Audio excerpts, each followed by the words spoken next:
नमस्ते बच्चों, हम लोगों ने द्वितीया विभक्ति पढ़ा था। आज हम लोग द्वितीया विभक्ति के अंतर्गत उपपद विभक्ति को पढ़ेंगे। प्रश्न है, उपपद विभक्ति किसे कहते हैं? पदम आश्रित्य जायमाना विभक्ति ही उपपद विभक्ति ही कथ्यते।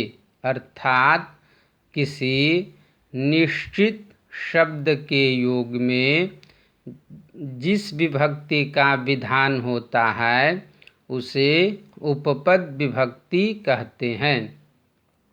उपपद विभक्ति के अंतर्गत पहला सूत्र है अभितः परितः समया निकषा हा प्रतियोगे द्वितीया। अर्थात अभितः परितः समया निकषा हा और प्रति शब्दों के योग में द्वितीया विभक्ति होती है।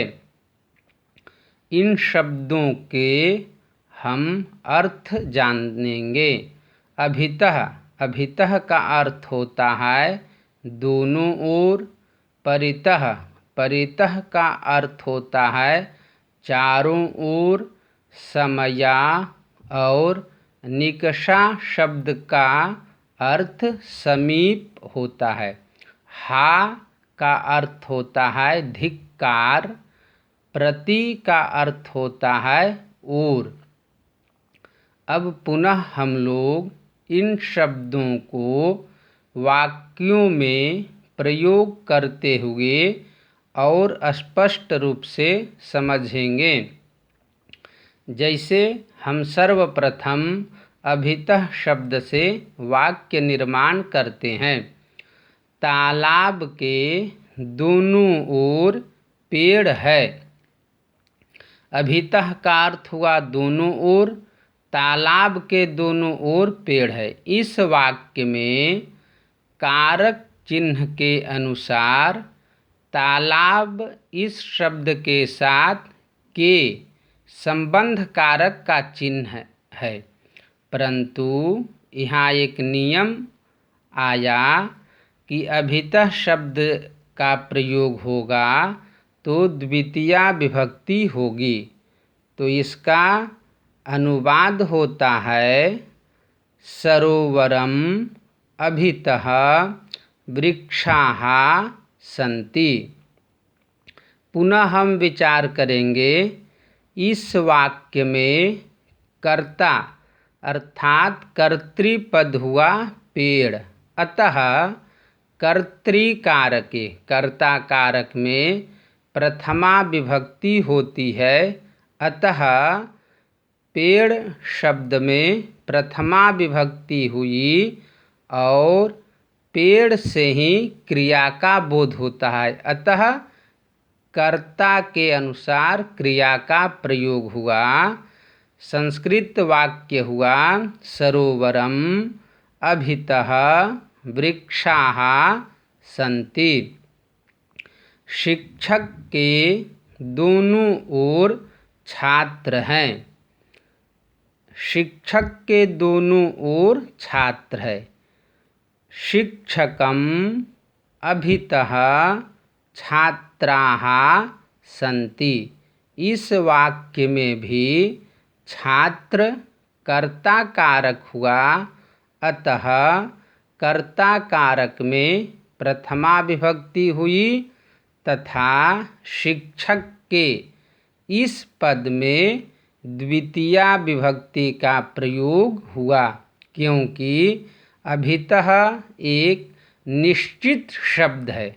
अतः निश्चित शब्द के योग में उपपद विभक्ति होगी, अर्थात द्वितीया विभक्ति का प्रयोग होगा।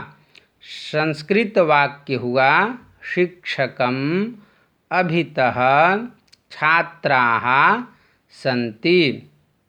पुनः परितः से वाक्य निर्माण करते हैं। ईश्वर के चारों ओर भक्त है। इस वाक्य में भक्त कर्तृकारक हुआ, अतः कर्ता में प्रथमा विभक्ति होगी। ईश्वर के इस शब्द में द्वितीया विभक्ति होगी, क्योंकि परितः एक निश्चित शब्द है, अतः द्वितीया का प्रयोग होगा। अतः संस्कृत वाक्य होगा ईश्वरं परितः भक्ताः सन्ति। क्या होगा? ईश्वरं परितः भक्ताः सन्ति। पेड़ के चारों ओर बंदर हैं। इस वाक्य में बंदर कर्ता कारक हुआ, अतः कर्ता में प्रथमा विभक्ति होगी। पेड़ के इस शब्द में द्वितीया विभक्ति होगी, क्योंकि परितः एक निश्चित शब्द है, अतः संस्कृत वाक्य होगा वृक्षं परितः वानराः सन्ति। वन के समीप एक तालाब है। पुनः हम लोग समया और निकषा से वाक्य बनाएंगे। समया और निकषा ये दोनों शब्द का अर्थ समीप होता है, अतः वन के समीप एक तालाब है। इस वाक्य में तालाब कर्ता कारक हुआ, अतः प्रथमा विभक्ति होगी। वन के इस शब्द में द्वितीया विभक्ति होगी। वनम समया निकषा वा एकः सरः अस्ति। माता के समीप बच्चा खेलता है। इस वाक्य में बच्चा हुआ कर्ता कारक, अतः संस्कृत वाक्य होगा माता के, इसमें द्वितीया विभक्ति होगी। संस्कृत वाक्य होगा मातरम समया निकषा वा शिशुः क्रीडति। यदि दो शब्दों का अर्थ समान हो तो संस्कृत में वा का प्रयोग होता है, अतः इन वाक्यों में भी मातरम समया निकषा वा शिशुः क्रीडति ऐसा प्रयोग हुआ। छात्र को धिक्कार है कि तुम नहीं पढ़ते हो। इस वाक्य में हा शब्द का प्रयोग करेंगे। इस वाक्य में हा का अर्थ होता है धिक्कार, अर्थात किसी को अपने कर्तव्य का बोध कराने के लिए संस्कृत में हा शब्द का प्रयोग होता है। वाक्य होगा हा छात्रम त्वं न पठसि। हा छात्रम त्वं न पठसि। मोहन को धिक्कार है कि वह पिता की सेवा नहीं करता है। मोहन को धिक्कार है कि वह पिता की सेवा नहीं करता है।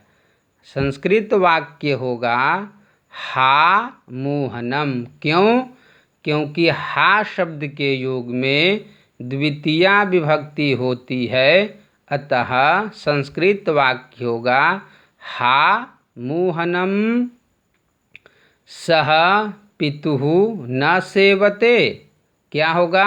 हा मोहनम सह पितुः न सेवते। अतः हम लोगों ने उपपद विभक्ति के विषय में पढ़ा और जाना।